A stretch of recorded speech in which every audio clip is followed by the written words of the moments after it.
Her name was Medusa, but before the serpents, before the stone gaze, before the severed head mounted on a goddess's shield and carried across the ancient world as a weapon and a ward, there was a woman. There was beauty, there was devotion, and there was a terrible injustice that the gods of Olympus chose not to correct. This is not simply the story of a monster. It never was. It is the story of what the ancient world did to the things it could not control, and what happens when legend outlives the cruelty that created it. The world before Zeus' primordial origins. To understand Medusa, you have to understand where she came from. Not just geographically, not just culturally, but cosmologically. Because Medusa was not a creature of the familiar Olympian world, the world of Zeus and Hera, of Apollo and Aphrodite, of feasts on Mount Olympus and divine politics conducted across the heavens. Medusa was older than that, far older. Her parents were Perseus and Ceto, two primordial sea deities who belonged to a generation of divine beings that existed before the Olympians rose to power. Perseus was the old man of the sea, a god who ruled not the surface of the ocean but its depths, the darkness below the light, the crushing silence beneath the waves. Ceto was his consort, and her very name meant the deep places, the abyssal waters, the unknowable dark. Together, they were the parents of some of the most terrifying figures in all of Greek myth. The Graeae, the ancient Grey sisters who shared a single eye and a single tooth between them. The Hesperides, the nymphs who tended the garden at the edge of the world. Ladon, the sleepless serpent who coiled around the tree of golden apples. And the Gorgons, three sisters born from the deep, carrying within them something of the ocean's most primal, dangerous nature. Their names were Stheno, Euryale, and Medusa. The first two were immortal, eternal, untouchable by time or blade or fate. Medusa alone was mortal, a fact that would define everything that followed. Among three sisters born from the same ancient darkness, she was the only one who could die. That distinction matters. It is woven into every tragedy the myth contains. Ancient scholars writing in later centuries, Hesiod among them, in his great cosmological poem The Theogony, placed the Gorgons at the very edge of the known world. Near the entrance to the underworld, some said, at the far western boundary of the earth, where the sun sank below the horizon and the living did not travel willingly. They were beings of threshold and boundary, creatures who existed between worlds, neither fully divine nor fully earthly, neither monster nor goddess, but something stranger and older than either category could contain. And Medusa, the youngest and the most mortal among them, was said to be the most beautiful. A life of devotion.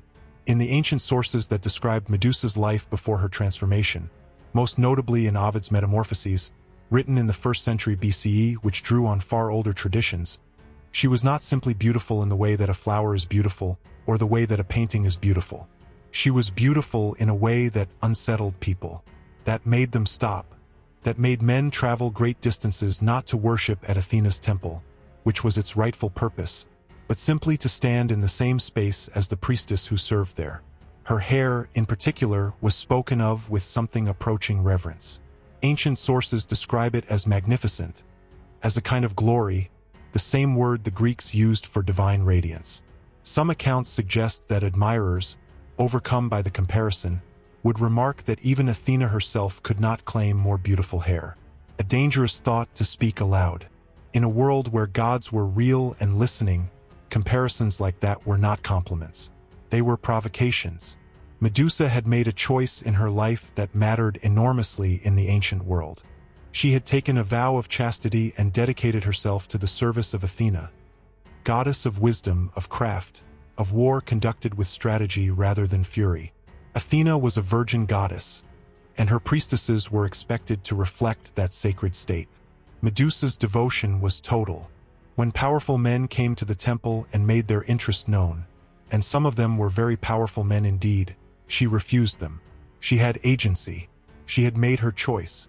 Her purity was not simply a rule imposed on her from outside. It was who she was. There is something worth pausing on here. Ancient Greek society did not, as a rule, give women a great deal of agency over their own lives. Medusa, as she is described in the sources, had chosen her path deliberately. She served a goddess. She upheld her vows. She rejected suitors on the grounds of that devotion, not because she had no other options, but because she had made a commitment she intended to keep. The ancient world would not let her keep it. The god who wanted what was not his. Poseidon noticed her. Poseidon, god of the sea, shaker of the earth, one of the three brothers who divided the world between them after the fall of the Titans. Zeus took the sky, Hades took the underworld, Poseidon took the ocean and everything that lay beneath its surface. He was a god of enormous power and a famously volatile temperament. He held grudges across generations. He flooded cities. He shook the earth when displeased. He was not accustomed to being refused. But Poseidon's interest in Medusa was not, according to many ancient readings of the myth, purely a matter of desire. There was something else at work, something political in the divine sense of the word. Poseidon had a long and bitter rivalry with Athena.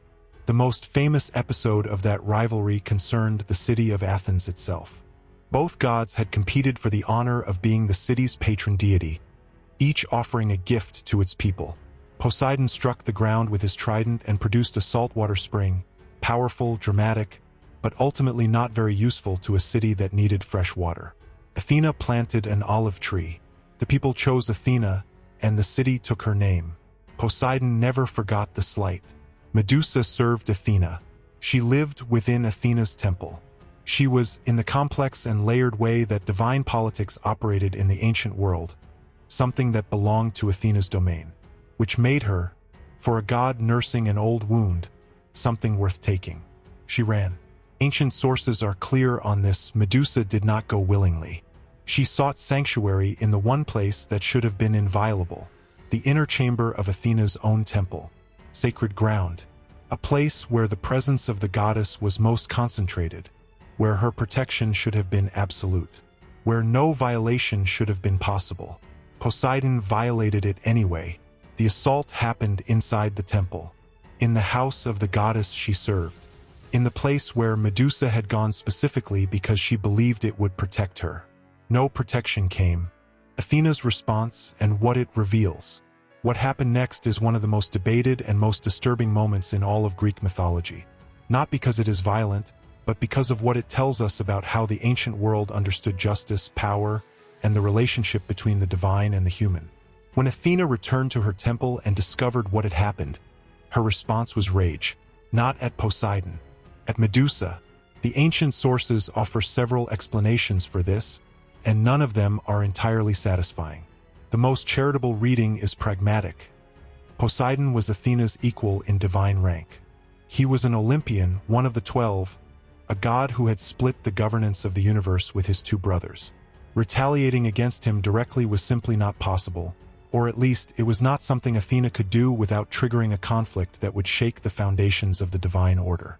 So she did what powerful beings throughout history have done when confronted with a wrong they cannot correct at its source. She turned her rage on the one who was easier to reach. A less charitable reading, and one that several ancient writers at least implied, is that Athena was jealous. That the comparisons people made between Medusa's beauty and her own had already rankled. That the assault in the temple gave her an excuse to do something she had wanted to do for reasons that had nothing to do with justice. And perhaps the darkest reading of all, that Athena did not see what happened to Medusa as a wrong requiring correction. That she saw only the desecration of her temple, the violation of the sacred space itself, and chose to punish the priestess for being present when that desecration occurred. The punishment Athena devised was precise in its cruelty. The beautiful hair, the feature people had traveled to see, the feature that had drawn unwanted attention, the feature that some had dared to compare to Athena's own, was transformed first. It became snakes, living, writhing, venomous serpents that moved and hissed and could not be removed or tamed.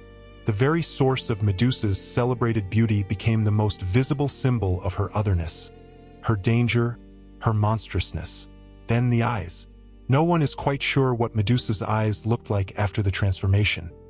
Ancient sources describe the effect rather than the appearance. Anyone who met her gaze directly was turned to stone. Not killed, not wounded, petrified, transformed from a living thing into a mineral object, frozen in whatever posture they had been standing in at the moment of contact. The effect was instantaneous and irreversible. An entire landscape of stone figures, human in shape, arrested mid-motion, was the testimony of every warrior who had come to challenge her. She was exiled, sent to the edges of the world. Ancient sources differ on the precise location, but the descriptions cluster around the same idea. Somewhere far from human civilization, near the entrance to the underworld, near the far western boundary of the earth where the Hesperides tended their garden of golden apples and the sun descended below the horizon into darkness. Somewhere beyond the reach of ordinary people. Somewhere that functioned as both a prison and an abandonment. Her sisters went with her. Stheno and Euryale, immortal and unable to be killed, chose exile alongside their mortal sister. They could not protect her. They could not lift the curse. They could only be present. And in a life designed to isolate Medusa completely from everything she had known, that presence must have mattered. The world she lived in after. Think about what that life looked like. Not in the abstract, not as mythology, but as an existence. Every creature that came near her was in danger. Every traveler who wandered too close and turned an accidental gaze in her direction became a statue. The landscape around her lair was described in ancient sources as a field of stone. Figures frozen in the postures of approach, of challenge, of flight, of surprise. Warriors in full armor, petrified mid-swing. Animals caught in moments of motion, suddenly and permanently still. She could not look at her sisters directly, could not look at her own reflection without risk. The gaze that had been given to her as a punishment was indiscriminate. It did not distinguish between enemies and allies, between those who came to kill her and those who came to mourn with her. It simply acted the way a force of nature acts, without intent or preference. And this is perhaps the most important thing the ancient sources tell us about Medusa's life after the transformation, and the thing most retellings fail to mention. She did not hunt. She did not go in search of victims. The warriors who came to her lair, whose stone forms accumulated around it like a grim garden, came looking for her. They came to kill her, to claim her head, to add a famous monster's defeat to their list of accomplishments. She was not the predator in those encounters. She was the prey. She lived in exile with her immortal sisters, surrounded by the stone record of every attempt on her life, unable to move through the world without catastrophic consequence, aging toward a death that her sisters could never share, and she waited. For what the ancient sources don't say, perhaps for nothing, perhaps for the end that her mortal nature had always made inevitable. Perseus, the hero built by other people's schemes. Perseus was born under circumstances that deserve more attention than they usually receive, because they illuminate exactly what kind of story this is.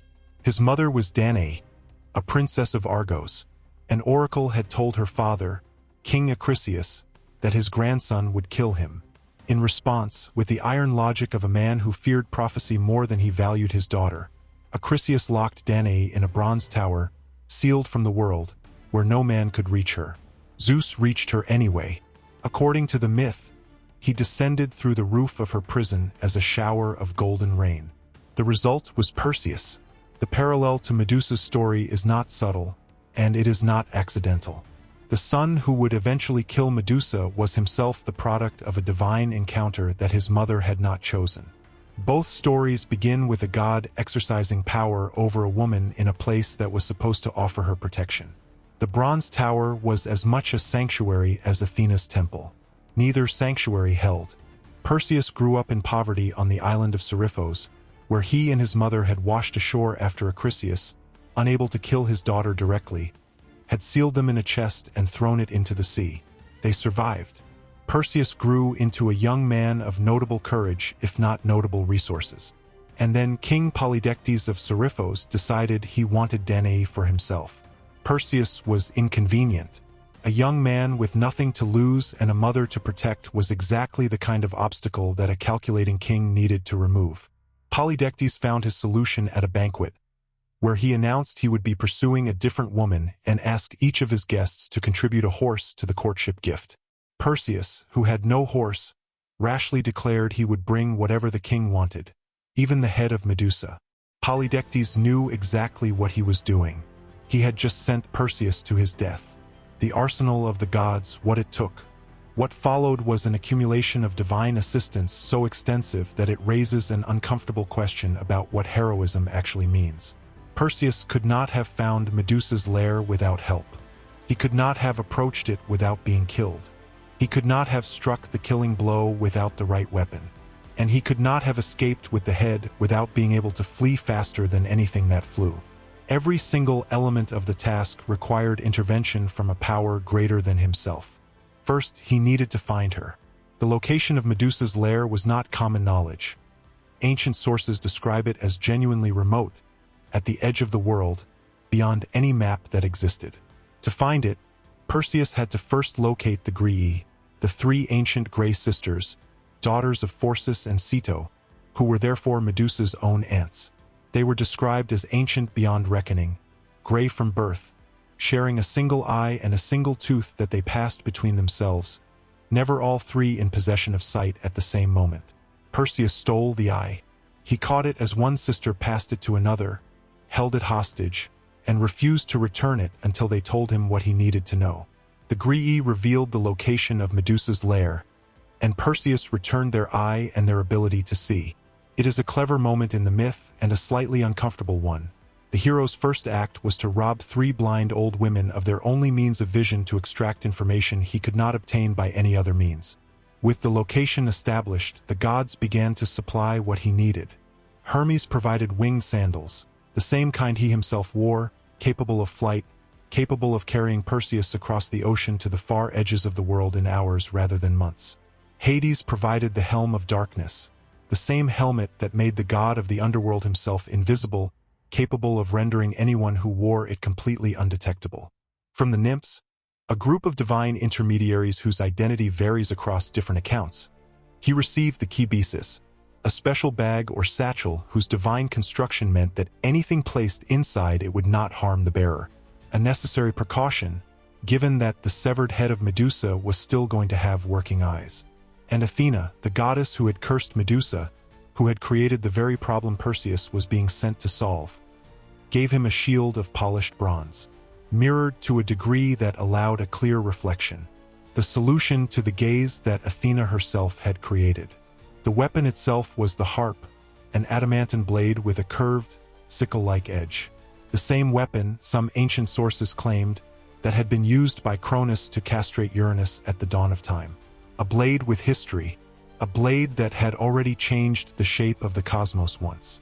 With everything assembled, Perseus flew west. What happened in the lair? The ancient sources are careful about the approach. This was not a heroic charge. This was not a warrior striding boldly forward to face his enemy in open combat. Perseus found Medusa sleeping.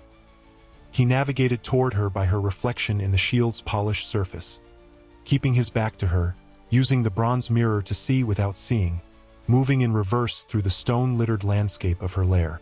The stone figures that surrounded him were the testament of every warrior who had tried a different approach. Every man who had come in the daylight had sought a direct confrontation, had believed that courage would be enough. Perseus did not believe that. He moved carefully. He used his tools. He wore his invisibility. And when he was close enough, he struck. One blow. The harp came down and severed her head from her shoulders, and the myth records that Perseus looked away even in that moment, trusting the reflection, not his own eyes, until the thing was done and the head was safely in the Pegasus. But the myth does not end there, because the moment of Medusa's death was also a moment of extraordinary birth. From the wound where her neck had been severed, two beings emerged fully formed into the world. The first was Pegasus, the winged horse, white as sea foam, born from the blood of a Gorgon and the divine nature of a sea god. Pegasus would go on to become one of the most beloved creatures in all of Greek mythology, a symbol of poetic inspiration, of the higher reaches of the imagination, later ridden by the hero Bellerophon in his attempt to reach Olympus. The second was Chrysaor, whose name means he of the golden sword, a giant warrior who stepped out of that moment of death already armed. Both were children of Poseidon, conceived during the assault in Athena's temple, carried to term through the impossible biology of myth, born at the moment of their mother's death into a world that had never made room for them while she lived. Life from trauma, creation from destruction. The ancient Greeks embedded this in the story deliberately. In the moment of Medusa's greatest loss, she also gave. She gave Pegasus to the world. And that gift outlasted everything that had been taken from her. The escape and what the head could do. Perseus fled. Steno and Euryale woke to find their sister dead and her killer already airborne, wearing the helm of darkness, invisible to their sight. Ancient sources describe them as pursuing him across the sky in grief and fury, two immortal Gorgons who could not die and could not catch him. They eventually fell behind. The myth does not dwell on what they returned to. It doesn't have to. The image speaks for itself. Perseus's journey home was not direct. He carried the most powerful weapon in the world in a bag at his hip, a weapon that worked through exposure rather than use, that turned stone anything it looked upon, that required no skill to deploy beyond simply showing it. He encountered Atlas along the way, the great Titan, condemned by Zeus to hold the sky on his shoulders for eternity, met Perseus in the far western reaches of the world. Ancient sources vary on what passed between them. Some suggest Atlas refused Perseus' hospitality. Others suggest the meeting was more complicated, but the outcome was the same. Perseus drew out Medusa's head and showed it to the Titan. Atlas became the Atlas Mountains, the entire mountain range that runs across what is now North Africa. The mountains that ancient Greeks pointed to and said there is where the sky meets the earth was, in the mythological imagination, the petrified body of one of the last Titans. A range of mountains born from a single moment of divine gaze. Then came Andromeda. Perseus, flying over the coast of Ethiopia, saw a woman chained to a sea cliff, beautiful, terrified, waiting for something terrible. Her name was Andromeda, and she had been offered as a sacrifice to a sea monster called Cetus, sent by Poseidon, whose name appears again in this story, as it so often does, to punish her mother Cassiopeia for the crime of claiming her daughter was more beautiful than the sea nymphs. Beauty, again, as the origin of catastrophe. The myth keeps returning to this theme. Perseus killed the sea monster by showing it Medusa's head. One look, and Cetus became a reef of stone somewhere beneath the Ethiopian sea. He freed Andromeda, married her, and continued toward home. The final use of the head was the most satisfying in the ancient moral arithmetic of the myth. King Polydectes, the man who had sent Perseus on this mission specifically so he could pursue Danae in her son's absence, was holding court when Perseus arrived. The king had assumed Perseus was dead. He was wrong. Perseus walked into that throne room, reached into the cabesus, and showed the king and his entire court what he had brought back from the edge of the world. Every person in that room became stone. The man who had weaponized Perseus's love for his mother against him ended up as a monument to his own miscalculation. The Gorgonian, how death became protection. Perseus eventually gave the head to Athena, the goddess who had cursed Medusa, the goddess whose temple had been violated and whose priestess had been punished for that violation. The goddess who had handed Perseus the tools to do what she herself, for whatever reason, had chosen not to do. Athena mounted the head on her aegis. The aegis is difficult to translate simply. It was a divine object that functioned as both a shield and a breastplate, a piece of armor that carried the authority of divinity itself, that could inspire terror in enemies and protection for allies. It was one of the defining symbols of Athena's power. And now at its center, looking outward at whoever approached, was the face of Medusa, the face that turned people to stone, mounted on the armor of the goddess who had created it, carried into battle as a weapon, displayed on the facades of temples as a protector, stamped on coins, carved above doorways, engraved on shields, worn as amulets by soldiers and sailors and travelers and mothers protecting their homes. The ancient Greeks had a word for objects designed to ward off evil: apotropaic. From the Greek apotropeos, that which turns away. An apotropaic symbol was something placed at the boundary between the safe and the dangerous, something meant to make whatever harm was approaching think twice about crossing that line. And the most powerful apotropaic symbol in the ancient Greek world was the face of Medusa. The Gorgonian, the image of Medusa's face, wide-eyed, sometimes shown with tusks, surrounded by serpents, appeared everywhere in the ancient world, on Athena's helmet in classical sculpture, on the breastplate of Alexander the Great when he marched across the known world, on the coins of Greek city-states from Sicily to Asia Minor, on the prows of warships, above the doors of private homes, placed in graves to protect the dead, carried by soldiers who believed the face would stop a spear or an arrow or an enemy's nerve. The thing that destroys becomes the thing that protects. In death, Medusa became exactly what Athena's temple was supposed to be for her when she ran there seeking sanctuary from Poseidon. She became a shield. The irony is so complete, so structurally perfect, that it seems impossible it was not intentional, that the ancient Greeks who told and retold this story did not feel the weight of it pressing against the edges of every telling. The reach of the Gorgonian across the ancient world. The image of Medusa did not stay in Greece. Traveled. Changed. It adapted to every culture that encountered it, absorbing new meanings while retaining its core function as a face that confronted the viewer with something they could not easily look away from. Roman temples adopted the Gorgonian enthusiastically. The Romans, who inherited Greek mythology wholesale and renamed its figures while preserving their stories, found in Medusa a symbol that fits seamlessly into their own martial culture. A face that said, "This place is protected, this boundary is dangerous, turn away now while you still can." Roman mosaics from across the empire, from Britain to North Africa to the borders of Mesopotamia, show the Gorgon's face staring up from floors and walls, eyes wide, expression caught in that strange ambiguity between rage and sorrow that the best ancient sculptors managed to capture. In Asia Minor, versions of the Gorgonian merged with local protective deities. In Egypt, where Alexander the Great wore the image into battle, and whose Hellenistic period saw Greek and Egyptian religious traditions intertwine, the face of Medusa appeared in combinations that would have startled a classical Greek worshipper of Athena, and the image survived the fall of the ancient world entirely. Through the medieval period, through the Renaissance, through the Baroque, and into modernity, the face of Medusa never disappeared. Transformed. It accumulated new meanings, but it never went away. What does it mean that this image survived? That of all the symbols the ancient world produced, this one. The face of a woman who was assaulted in a holy place, punished by the goddess she served, hunted and killed by a hero equipped with divine weapons. This image became a symbol of protection, that armies carried it into battle, that mothers hung it above cradles. The ancient world understood something about Medusa that it never quite articulated directly.